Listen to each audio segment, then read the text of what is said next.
Hello friends, welcome back to my channel Prachi dream world 24। तो friend, आज के इस वीडियो में हम जानने वाले हैं the difference between the primary pollutant versus the secondary pollutant.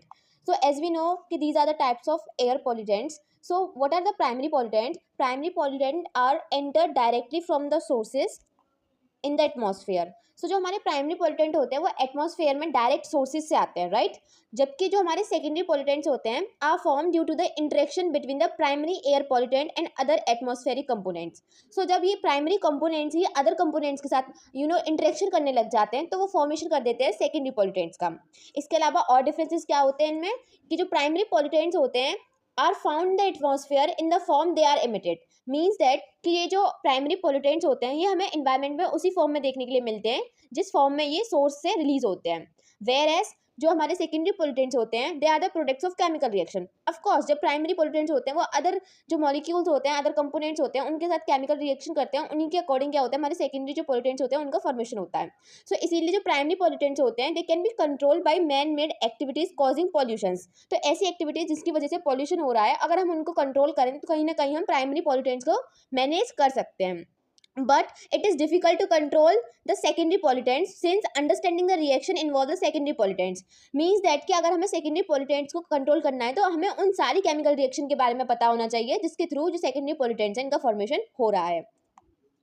जो primary pollutants होते हैं they are unstable in the environment, whereas जो हमारे secondary pollutants होते हैं ये क्या होते हैं, ये काफ़ी ज़्यादा stable होते हैं। Living organism are the direct targets. So जो प्राइमरी पॉल्यूटेंट्स होते हैं इनकी जो डायरेक्ट टारगेट्स होते हैं वो होते हैं living organism, whereas the secondary pollutants are affecting the ecological system. Means that कि ये पूरे के पूरे जो इको सिस्टम है उसको इफेक्ट कर रहे हैं, ठीक है। अगर हम एग्जाम्पल्स की बात करें तो जो प्राइमरी पॉल्यूटेंट्स होते हैं इसके एग्जाम्पल में आ जाते हैं हमारे dust particle, hydrocarbon, sulphur dioxide, nitrogen dioxide, carbon monoxide, CO2, carbon dioxide, ammonia या फिर पर्टिकुलेट मैटर। सो ये क्या होते हैं, ये डायरेक्टली किसी ना किसी सोर्स से रिलीज होते हैं, ठीक है। और वो क्या करते हैं, फिर एनवायरनमेंट को जाके पॉल्यूटेट करते हैं। अगर हम बात करें सेकेंडरी पॉल्यूटेंट्स के बारे में तो इसमें आ जाते हैं हमारे ground level ozone, acid rain, photochemical smoke and पर ऑक्सी एसिटाइल नाइट्रेट जिसको हम पैन बोलते हैं। तो ये क्या होता है, ये हमारे सेकेंडरी पॉल्यूटेंट्स के एग्जाम्पल होते हैं। गाइज एक क्वेश्चन ये भी हो जाता है कि जो फोटोकेमिकल स्मोक है इसके कंपोनेंट्स क्या क्या होते हैं। So it is very important to know, so mark it very important that components of photochemical smoke is nitrogen oxides plus VOCs. VOCs means volatile organic compound.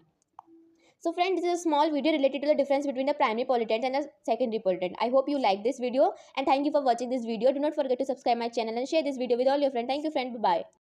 Hello friends, welcome back to my channel Prachi dream world 24। तो friend, आज के इस video में हम जानने वाले हैं the difference between the primary pollutant versus the